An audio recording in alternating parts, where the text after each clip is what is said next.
And welcome back to Cornhusker Connection. It's the Bussin' Bowl we got coming up this week. Vibes are high.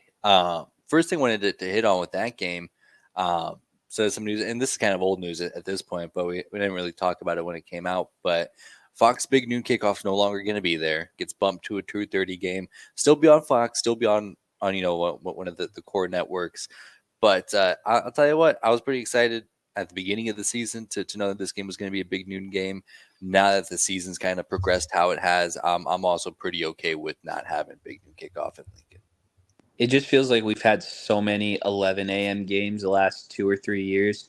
Anything outside of that time slot excites me. So, yeah, and I always think those games are kind of a bad luck for Nebraska. Every time those people, the big names come to Nebraska with the big new kickoff or even game day, it never really quite goes right for Nebraska. So hopefully this is a sign of good things to come. Hopefully. Yeah, cross our fingers. Yeah, and it's just I think there are opportunities on Nebraska's schedule to kind of gather that kind of national attention that comes with being a college game day or a big noon kickoff game. Like I'm looking at the Iowa game on Black Friday. Well, I guess you're playing the same weekend as Michigan, Ohio State. You're not going to get any of that attention. But I'm certainly not bummed that it's our toughest game of the season by a mile isn't going to be the one to kind of get that kind of notoriety. Yeah, I'm not too upset about it. Yeah, no. And it gives me a little more time to get down there for the game. I was really hoping that they would, because there was like an hour before like it was determined what time it would be where they hadn't announced what the new time was going to be. I was really hoping it would get flexed to like a night game. I think that would have been sick for the environment and to play into the small upset chance that we had against Michigan. But I'm still cool with 2:30 for that one. Yeah, 2:30 is fine. It is what it is. But overall, first Big Ten game since Minnesota. I think, as we talked about earlier this week, Nebraska's looked a lot better. I haven't really seen anything from Michigan that I was expecting to. They don't really feel like so far they haven't really felt like the world beaters that I think they were made out to be going into the year. Now, granted, they also haven't played anybody. Also, fun fact, this is their first road game of the year, which feels like a nice thing to have, considering Nebraska's already played 2 Power 5 teams on the road. But it is what it is. We just like the grind better, I guess. But what does this game have to look like for Nebraska to keep up? Well, first I want to ask you guys a question. Obviously, Harbaugh has been around the team, through the week. He hasn't been calling games. He hasn't been on the sideline for those games. But with him still being in the facility and still going through practices every day, do you think it's going to make that big of a difference with him on the sideline? No. Maybe like you don't think so, right? Difference. I mean, yeah. I'm just curious. The biggest adversity I think Michigan has for me going into this game is, like Brandon said, it's their first game on the road. And hopefully there's a time in that game where Nebraska puts a little fear into them, either getting up early or making it close towards the end. But that team is built to win a national championship this year, so it's hard to say that Nebraska will be the team to scare them. Yeah. And we talked a little bit earlier about how Colorado got humbled against Oregon just because they're playing a different sport pretty much. It kind of feels like this is that same kind of thing, especially with the way that these two teams play. It's very much the same style. They both want to establish the run. They both want to, make quick passes and be efficient through the passing game. But it just feels like Michigan is able to do that on hyperdrive. So it feels it would be one thing, like I think playing a team that likes to air it out and create a lot through the air, like I felt like they did with Colorado, and then you slow up their game. It feels like even when Nebraska's playing the game that they want to play, they're also just playing Michigan's game. Absolutely. Yeah. But so then, what does like a moral victory look like here? Is it just covering the 17-point spread, or I would say so. Anything within 20, I think, is a win in my mind. To me, it's doing the easy things well, like tackling, being able to protect the quarterback, being able to still hold our own on defense, being able to run the ball semi-successfully, I think is a moral victory for the team that we've seen out there. Also, just winning the damn game, that'd be sick. That'd be quite the moral victory for sure. I just want to jump up and scare him at one point in the game, whether early lead or tying it up late. I don't know. Just give us a small bit of hope at some point. Yeah. That's about where I'm at. I think 17 points. Well, when I saw that point spread, I was like, that was kind of low. But so if we can cover that, I'd be pretty happy with it. And like Tyler said, just doing the right things, not making it easy for Michigan. And whether that's, not turning the ball over or keeping their offense off the field by long, sustained rushing drives with efficient passes from whoever the quarterback's going to be. That's kind of what I'm for. Because as we mentioned, talent the last couple of weeks certainly hasn't been, very great. So, I mean, now that we're playing one of the S-tier teams in the country, what does that look like now? Now that we've had, a couple of weeks to kind of get into the flow. Yeah, and I mean, we deserve those tune-up games, just like everybody else. I mean, Michigan has 4, leading up to this game. So, I mean, I'm not delusional like I was against Colorado. This is going to be a really hard game to win. Is it impossible to win? I'd like to think no, but it's going to be a damn hard thing to do to knock off Michigan in this game. This is the toughest game on our schedule, and I feel like it's a good measuring stick to see where we're at. Yeah, and I think that there is a universe where they can't pull it off, and it's going to look like our defense as stout as it's been, and they're going to have to generate turnovers. They're going to have to put pressure on McCarthy. They're going to have to, win up front, or at least compete up front, and let hopefully Reimer and that linebacker core, beat up on their backs there. And then we're going to have to see Jeff Sims. And I don't know who's playing yet, but in this universe where we beat Michigan, it's got to be Jeff Sims, and it's got to be the best Jeff Sims version that there is. Yeah. And maybe that's why we held him out.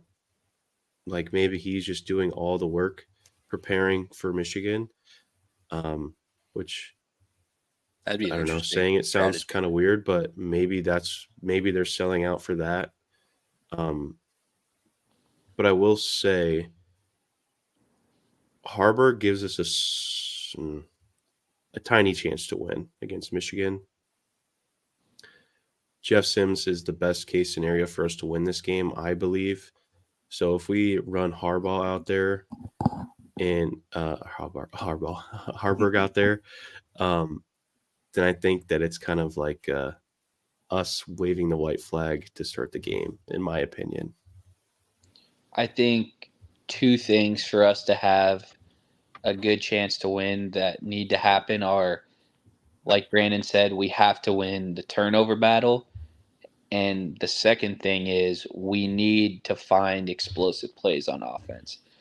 Not a crazy amount of them, but enough to make Michigan respect it, and so we can get our run game going. I would love to just create more chaos on the defense. I would love more turnovers. I get that that's not really what this defense is set up to do. You're just basically set up to stop them. But it's hard to go up against a team like Michigan when you are, pound per pound, a less talented team than Michigan is. One way you beat them is to cause chaos and create turnovers and make them uneasy. So I would love to see more turnovers being created on this defense. I think so too, and I don't think that we've seen the most chaotic version of this defense yet. Kind of look those first couple of games really just trying to get their footing out there. Then you certainly don't want to show anything on film against Northern Illinois and Louisiana Tech if you don't have to. So I think that if there's going to be a time where you kind of pull some chicanery out of the defensive play calling, mix up the looks, get your pass rushers in better situations, mask, what you're trying to do and try to confuse them, make them hesitate a little bit. I think this is the game for it, for sure. Yeah. And that's probably true. Maybe they're holding back a little bit. And you could probably say the same thing for the offense as well. Sure. Yeah. Well, I don't know. Satterfield, I don't know if he has that in him, but yeah, maybe we're just holding back a little bit for this game. Like, this is one that they had circled on their calendar. This is one of those games that you win. If you win it, then you're back. Kind of like when Colorado beat TCU, they were instantly back. Granted, they are actually a good football team, though. But this is one that you win, and then you're all the way back, baby. Yeah, everything changes with the win here. Yeah. It would be a huge win in the first year of the Rhule era. Even if it's ugly, I don't care. I mean, it could be 3-2. By any means, any means necessary. A win is a win. Another thing that's concerned to me that I noticed in the Louisiana Tech game, I don't know if we have a good kicker. I'd give him a chance. I don't know. He's missed. Yeah, I don't want to. But as Matt Rhule pointed out today in his press conference, it's like, let the kid get comfortable. Which, that was only his second field goal attempt in 4 games this year. Yeah, he hasn't been able to kick a lot. But even before that, with the fake field goal, I don't think that you put that on film if you're comfortable with him kicking that field goal. Yeah, I think you're right there, Brandon. And now, granted, he's also a true freshman. This is his second, third, fourth game now. I'm not saying take away his scholarship or cut him or send him to Guantanamo Bay like he's a Colorado State defensive back, but just it's a worry because I saw how tough it is when you have to go into every drive thinking, well, we have to score a touchdown or we're not going to score. I have never thought that this year. Me neither. But there were certainly times with the previous regime where it's like, well, we can kick a 30-yard field goal or go for it on 4th and 3. And, that didn't always work out very well.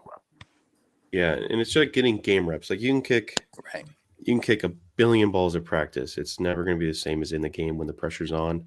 Same with like you can throw 1,000 routes and never be the same as, in-game action. I think it's just him getting reps in game to make him feel comfortable, maybe give him some confidence to believe that he's, doing the right things instead of sitting back there and second guessing himself whenever he goes to kick the ball. I think you're right. He's just young, hasn't had a ton of opportunities. I wouldn't press the panic button just yet on him. If he goes like 1 for 5, I would start maybe we need to get Bleak Road back in there, but it's only 2. If he makes his next 8, we're going to be sitting here and saying, I mean, he's the second coming of Christ, but put him on the All-American team. Not a big enough sample size for me yet to. Yeah, definitely worrisome. And like I said, that fake field goal is what worried me more than him actually missing that field goal. And I don't know if it was just they saw something specifically with Louisiana Tech where they're like, well, this isn't going to work with everybody, so we might as well burn it now, especially when the offense hadn't really got going at that point. So it is what it is. I'm not, in panic mode yet, but it's definitely something I'm keeping my eye on because, I mean, that's such a huge deal when you have a kicker that you can rely on to even make things within like 40 yards. I mean, we don't need Alex Henry booting 57-yarders anymore. Like, just we just need a field goal range that we can realistically he has that type of leg to be able to do that kind of stuff. It just comes with comfortability and confidence back there. Yeah. Which is maybe it's well, I guess we're 2-2, so it's probably not a good thing. I was going to say maybe it's a good thing that we don't kick a lot of field goals, but we're not scoring sometimes, so it doesn't matter. Any point would be great. Yeah. Yeah. But and kind of going in, I was just so excited about him because if he is, as good as we saw him be at Westside, I mean, we get 4 years of that. I mean, that's such a huge deal. But again, no time to put the panic button yet. But something to talk about. But keep in the back of your mind. But I think we're good going forward. And then now that we're kind of in the conference slate here, with all the conferences getting involved, what are some of the games that you're looking out for this week? I want to be honest, I have not yet looked at the entire slate of games. So let me take a peek at that. You guys discuss. I think the Kansas-Texas one's interesting to me. Oh, yeah. That one's going to be really fun. 17 feels like a criminal amount of points that Kansas's defense is better. I don't know if they're on the level of Texas, so maybe I'm off in saying that, but they can score. Yeah. And I mean, and Texas clearly hasn't. I mean, the best offense that they've played so far has been Alabama, and then they benched their quarterback the week after. So that'll tell you what you need to know about them. They've never been really. Texas's defense hasn't been really threatened by the pass yet, and I would love to see Kansas do that and see where we're at. I think another game that will tell us a lot about a certain ranked team is Florida, Kentucky. Now you don't get the shootout last year like that you had with Anthony Richardson and Will Levis, where they averaged 211 passing yards. So they really got after it. You don't get those kind of fireworks in the SEC these days. But I have been pretty firmly on the train that Florida stinks and they're not going to make a bowl game. Now I also had them losing to Tennessee, so I've already been proven wrong with Florida so far. But I mean, if they are going to make a bowl game, this is kind of a game that you look at that's winnable. It is in Kentucky, so that's not ideal for the Gators, but that's certainly something I have circled on my calendar here. Yeah. Yeah. Another couple that I'm looking at, Utah, Oregon State. It should be a crime that's on Friday night. But that should be a really good game to watch.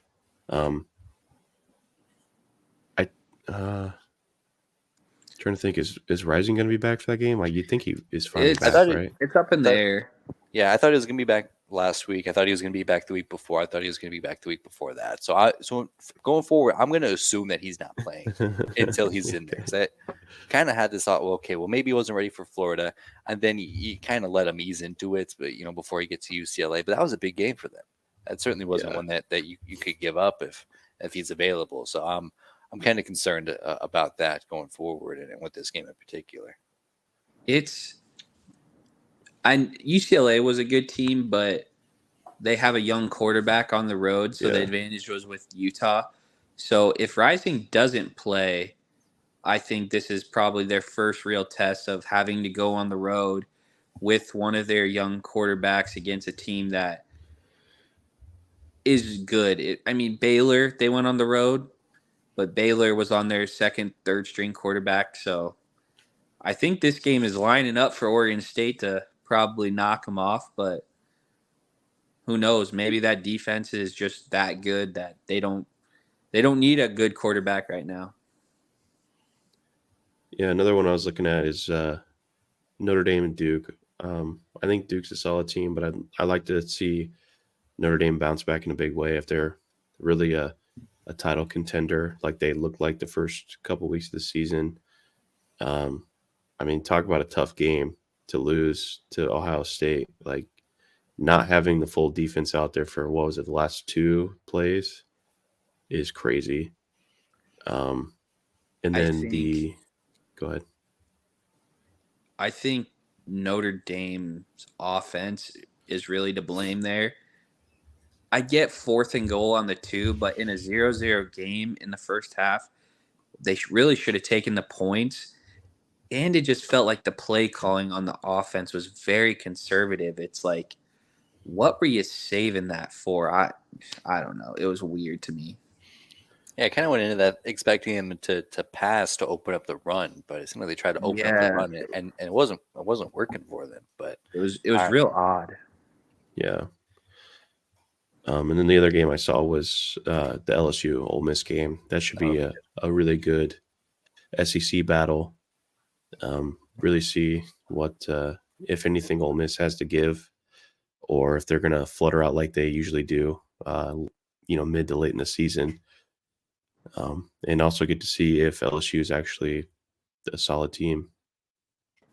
Yeah, going on the road to Ole Miss, that's no easy task, even if they do have the more talent there.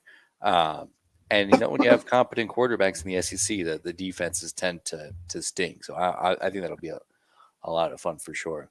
I'm gonna go out on a limb in that LSU one. I think LSU thumps them. I can see that also very well. I think when I did my SEC predictions, I think I had them LSU losing their first game at Ole Miss. Granted, I also didn't expect them to, get blown out by Florida State how they did. Yeah. Also didn't expect Arkansas to really go pound for pound with them. But yeah, I mean, if they play the game that they want to play, they'll be there for sure. Yeah, should be some decent games out there. And then as far as, we kind of hinted the Ohio State Michigan game last week. What were some of the other games that kind of caught your guys' eye or kind of caught you off guard there?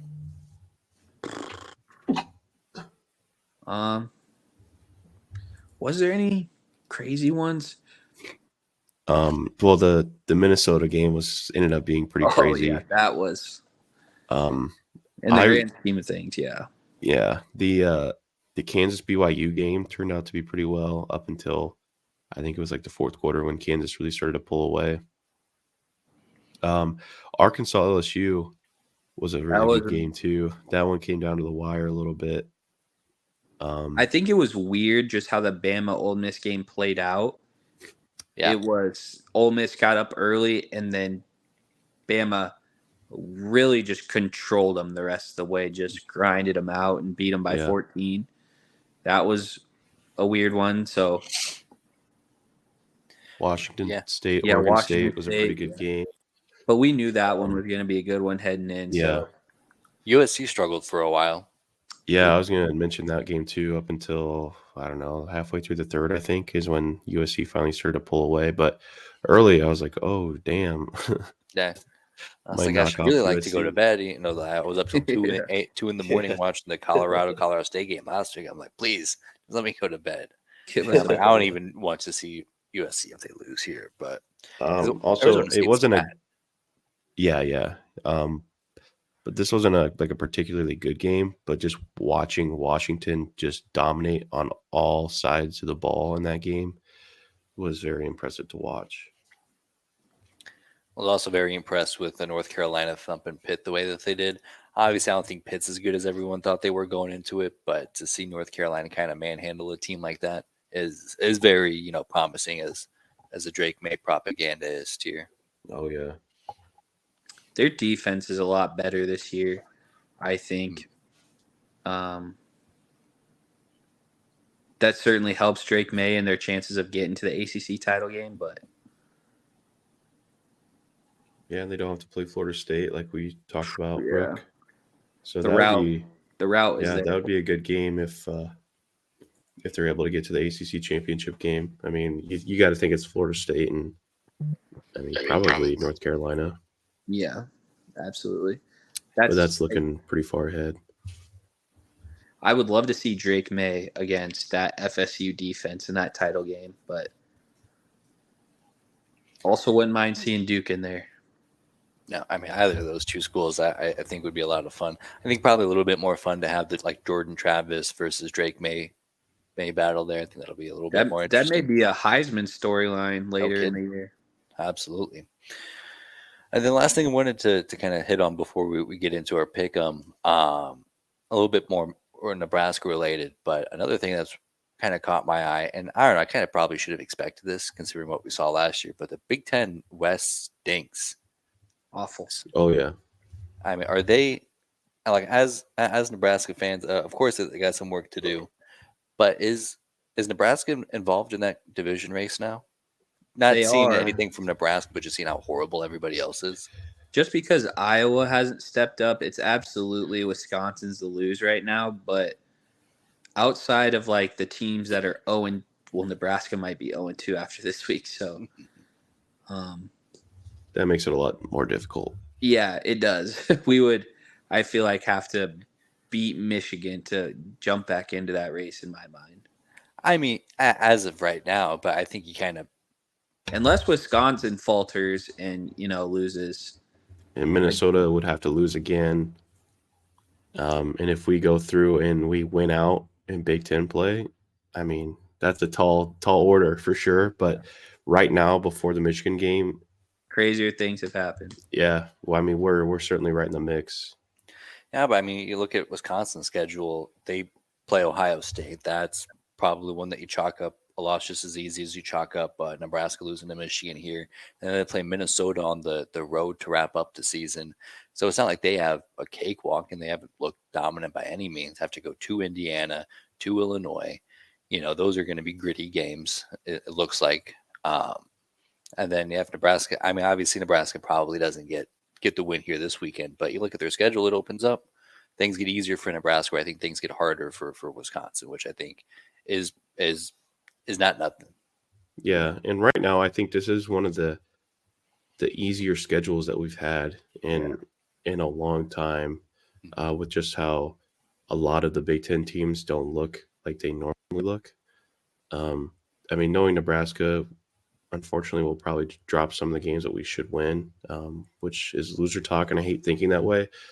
But just based off of past experience, the last couple of years. But right now, everything looks really good. I'll say this: the 4-game stretch of Illinois, Purdue, Northwestern, and Michigan State. If we can rip those 4 off, then I'll start saying we might have a shot in the West. I mean, 4-2 doesn't seem like a bad place to be, especially with head-to-head over Illinois. Minnesota's still got their tougher Big Ten teams to play. So, yeah, true.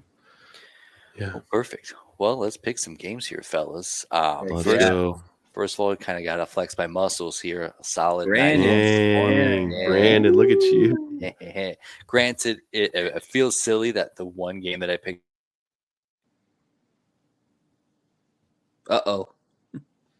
But nonetheless, still happy with the 90%er. Working my way back up to Brooke on his season lead. But can you make that bigger at all? Bigger. Let me see here. Is that better? Oh yeah, my blind ass. There you go. But big wins. The only one to have Utah over UCLA, and Brooke, you even doubled down and said if Cam Rising doesn't play, you want UCLA. He still didn't play. Still didn't matter. So I'm real happy with that one. That was a big one. Yeah, I was the only one to take Purdue. I look like an idiot for that one. Wisconsin dominated them. Well, I mean, Brandon took Baylor. Yeah, not a good look for him, but Brandon imagine losing out on that game. Tough. Yeah, he could have been perfect. I know it. Well, but overall, I think the biggest thing that catches my eye here is how much more lopsided the Nebraska La Tech game we had picked as opposed to how it turned out. Now, I guess that the rain delay probably had a lot to do with that, but yeah, in the called back runs, 2 of them were tough on iffy holding calls, but a win's a win. So I'll take it any day of the week. Absolutely. But moving on here, week 5, lots of good games here. First one we'll get started with that Friday nighter, which I'm hyped for. Utah and Oregon State. Also, the first college football Saturday won't have to work in like years, so I'm juiced. Heck yes. Oregon State and Utah. Oregon State looks like they're due for a bounce back. I think this one, for me, is so contingent on Cam Rising playing. And like I said, I'm going forward until I see him that he's not going to be there. So give me Oregon State to bounce back here. I'm kind of in the same boat there just because they're at home. But I think Utah is a really good team. So give me Utah on the road Friday night against Oregon State and DJ Ungalungalale. I'm going with Brandon here. I think this is the best complete team that Utah has played, and if Cam Rising doesn't play, I feel like that'll be the difference. They need some semblance of quarterback play to go out and beat a really good ranked team. And it's just I still believe in that Oregon State team more than I do Utah right now, I think, is what it comes down to for me. Order. Hey, if you want me to take care of her, just let me know. Oh, shit. He's probably already invested. I mean, are probably already invested too much in this wedding to do that. Yeah, let me at least get on the life insurance. Yeah, there we go. Up next, another Pac-12 game. Another I think is going to turn out to be a stinker, but I'm excited to watch it. Kind of like I don't know, you watch car crash videos where you're like, they're going to crash and it's going to be awful, but you kind of watch for that purpose. I think USC clears here. I'm not too sure what the point spread is, but give me USC plus whatever amount of points. 24, I think, is what it is. Yeah, give me that. USC. Yep. It's 21 and a half. Oh. Give me that. Especially because this will be the best team that USC has played so far. Again, probably says more about the teams that USC has played, more so than what I think about Colorado. But this is going to be another opportunity to kind of flex their muscles and show that they're a contender here. Florida and Kentucky. I've been anti-Florida all year, so I am going to hedge myself here, and I'll take the Gators to pull off the win against Kentucky. I certainly haven't seen anything from Kentucky to indicate that they're very good. No, nor do I think Florida is very good, but I think it's a toss-up. Give me the Gators. Kentucky is favored in this game. They are. By 3, I didn't realize. I don't know too much about Kentucky this year. I'm going to be completely honest. So it's kind of hard for me to guess this game. But Florida being at home and favored, they're 4-0. I'll take Kentucky at home. But don't know. I'm going Kentucky too here, just because they have a good run defense and they're a solid program. I feel like this is the type of game Kentucky always wins. Not a big believer in Graham Mertz, even though they did beat Tennessee and he looked solid, but Tennessee might just be bad with Joe Milton at the helm. Bazooka Joe. I think Kentucky by at least a touchdown here. That feels good. I love college football just for that reason. All the nicknames. Outstanding stuff. I definitely like the matchup. Bob Stoops? Yes. Okay. I haven't heard that name in a while, but Bob Stoops. Who's? No, Mark Bob Stoops. Mark Stoops. That's right. That's right. Yeah, I like. You kept saying it, and I was like, wait. That's you got the last name right. That's for sure. There is a Bob Stoops around. He just doesn't coach for Kentucky. But yeah, I like Mark Stoops over Billy Napier pretty handedly. But I got to be right about something. So either I'm right about Florida preseason or I'm right here in this game. So Kansas and Texas, excuse me. I bet against Texas last week. I thought Baylor was going to pull off the upset at home. Didn't work out. Not making that mistake again. Hook 'em horns. So this game is really hard for me because I'm really high on both of these teams. I think Kansas does have a chance to win this game outright. I think it's going to be a really close game. The current spread on it is 17 points to Texas. But I think Texas and Quinn Ewers are just all around a better team. So give me Texas at home. And I just want everybody to know that hurts my heart. I also like to mention Red River is the week next Saturday. So if you're picking for a look ahead, that's what I was just going to say. Look ahead spot. This might be the first real passing attack they've had to deal with. Give me the Jayhawks, baby. Oh, let's go. Thank you. I hope you win. I hope I'm wrong. We'll be rooting for you. That's for sure. Up next, UCLA and Utah. Nope. That was last week. I was like, I don't think that's Utah's the first game we picked, brother. I was like, I feel like we just talked about Utah. Who's UCLA playing this week? Anybody? Cool. Let me see. UCLA football. They are playing Washington State. Is that right? Ooh. No, sounds that's not right. Oh, it's not. Oh, God. No, that's next week. UCLA doesn't play at all this week. So I can't even swap them out. All right. Let me see. Oh, do you have you had Georgia Auburn up there? No. Or that's gonna be a shit pumping. Do we do what else do we have on here? We're doing Mississippi State, South Carolina. West Virginia TCU might be an okay game to guess. Yeah, we'll go with that one. Okay. All right, we got another game on West Virginia TCU. I'm big on the Frogs. I think, I think people are overreacting still to that Colorado loss. Their defense has looked a lot better.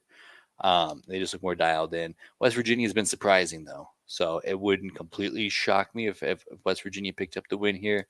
But yeah, give me the Frogs. Ribbit. Yeah. West Virginia's roster is just not as talented as TCU, I don't think. The defense, like Brandon said, has looked a lot better, so give me the Horny Frogs. We are all in agreement for this game, fellas.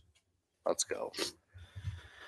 Have a feeling we might be in agreement here as well. LSU and Ole Miss. I think Ole Miss is a tricky place to play. I'm not discrediting that. But I didn't see anything very impressive from Ole Miss and Jackson Dart last week, or even really most of this season. I have seen some impressive stuff out of LSU in that offense and what they can do with Daniels at quarterback. So give me LSU to pick up a win on the road here. Yeah, LSU is go Tigers. Really, it's looking really good. So again, go Tigers. Go Tigers. Notre Dame and Duke. Don't sleep on Duke. They got one of the most experienced teams in the country. They're not gonna make it easy on any team that they play. We saw that against Clemson. They have a couple of dumb red zone turnovers, and then it turns into a rout the other way. I do think that Notre Dame's going to be more dialed in. I hope their coaching staff is more dialed in, and that they all know how many players are supposed to be on the field at the same time. But I do think that if Notre Dame can play 80% of their potential, that they pick up the win here. So give me the Irish. I agree. I'm looking at a bounce back opportunity for Notre Dame. I think pretty easy Notre Dame. In my mind, big emotional game, rivalry game that they lost on the last play. I think this is a hangover game for Notre Dame, and Duke's defense looked really good against Clemson. Wasn't a big fan of how Notre Dame staff called the game offensively, and Riley Leonard is for real. So give me the Dukies. Like it. South Carolina and Tennessee. I think Joel Milton stinks. I think even with the home field advantage, South Carolina has been known to torch up these soft SEC defenses in the past, and I think this is another opportunity for him to do so. Joe Milton's not going to be able to keep up. Sorry, Bazooka Joe. Give me the Gamecocks. Does anyone know the spread on this game? Let me check. It is 12.5 to Tennessee. Woof. Wait, they're favored by 12.5? Yep. That's crazy. No way. I'm looking at it right here. All right. You know, and I believe you. That feels criminal. What do they know that I don't? I don't know, but what I do know is the previous matchup went to Carolina in a score of 63-38 in 2022. Boy, that's just that tough, beat you up SEC defense, isn't it? No kidding. I'm gonna go, and it hurts me to do this, but I'm gonna bet on Spencer Rattler again. and South Carolina takes this one. I think it's going to be a close game, though. I think it's going to be 10 points. The crazy thing is I thought both of you would take Tennessee after seeing that line. And I was going to go South Carolina, but I mean, give me the 12-point favorite. It feels pretty easy. I choked on my water. I was going to say, yeah. Spencer Rattler. I hardly know her. I would love I'll go out. I want this on record. I would love if South Carolina won this game, but I don't know. But you're too scared to pick it, huh? That's crazy. Yeah. I already picked my big underdog, Kansas, all right? I can't just be, picking all of them, all right? Give me a break. Yeah, to be fair, I didn't realize I was picking an underdog at the time. But, I stand by it. I don't think Joel Milton has any juice, but I also think this one's pretty easy. Alabama, Mississippi State. Would just like to point out in my SEC preseason predictions, I've gotten every single Mississippi State game right so far. I picked Alabama game preseason, no. and now granted nothing's been shocking. They've lost all the games that they're underdogs in.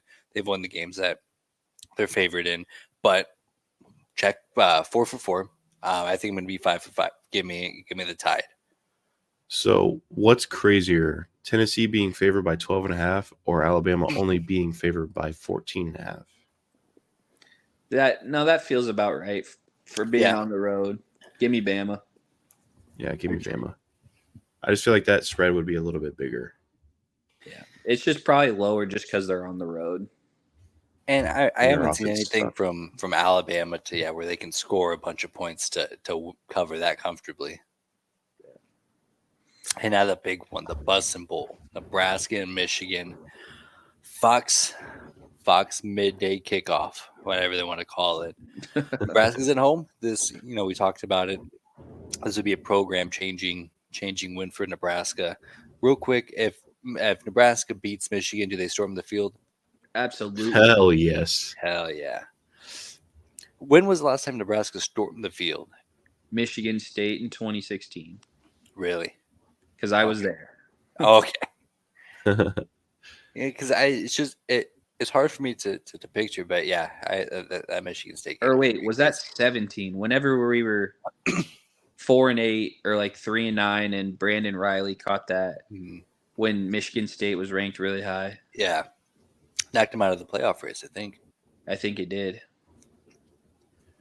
Well, let me ask you, fellas: are they storming the field this Saturday? Negative. No, but I'm hoping that I get to storm the field. Would love to be wrong. I would love to be wrong, but I don't see it.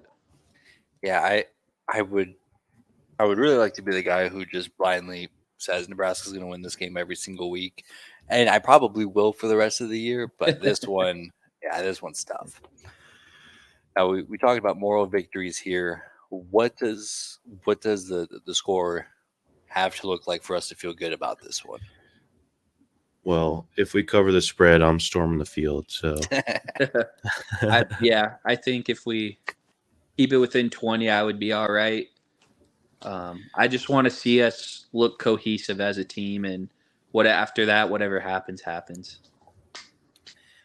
Now, also, we're worth mentioning, Michigan's offense hasn't looked very good at all. And I think that the strength of this Nebraska defense is this Nebraska team is clearly the defense. They haven't been able to score more than 35 points so far this season, Michigan.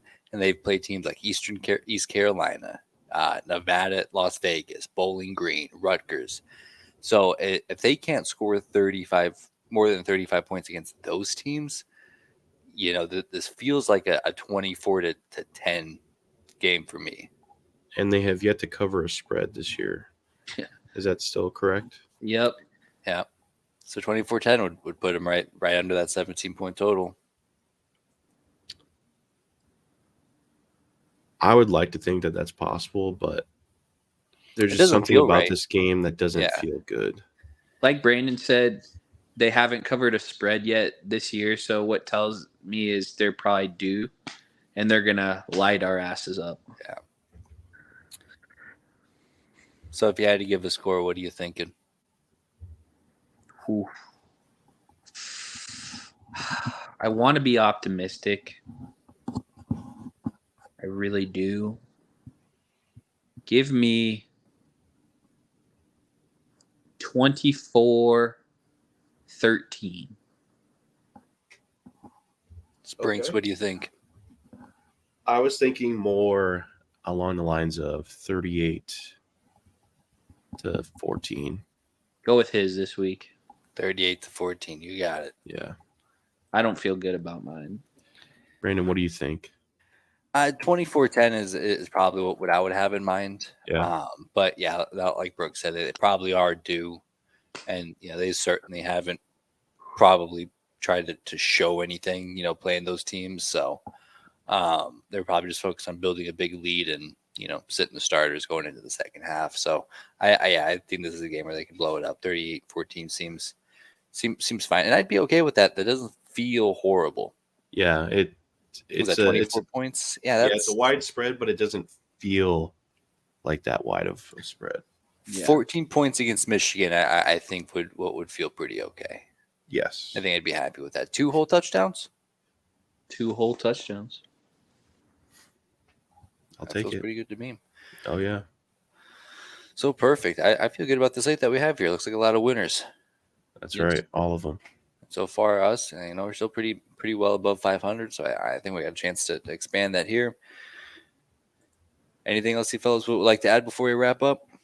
I love you guys. I love you guys. Let's go Big Red. Go Big Red, baby. Shock the world here, huh? Yes. Catch me out at the game on Saturday. If you see my ugly face, just if we have any fans out there, come say hello. I'll be the one wearing red, right? Yep. Yeah, the only one. Yeah.